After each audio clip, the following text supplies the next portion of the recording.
หังเท่าหังกิเลสตัณหาหลายหังมานะทิฏฐิร้อยสั้นหรือว่าธรรมดาเด้แต่ว่าอาศัยว่ากูเท่าเกิดหลายหรือมาคมคูมู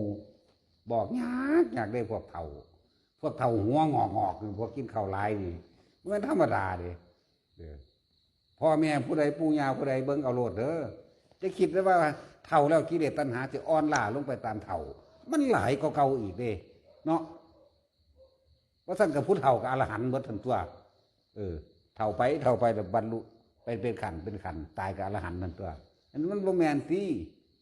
มันหันใส่ผู้นั้นหันใส่ผู้นี้สู้เห็นจังว่านั้นเห็นว่าเขารวย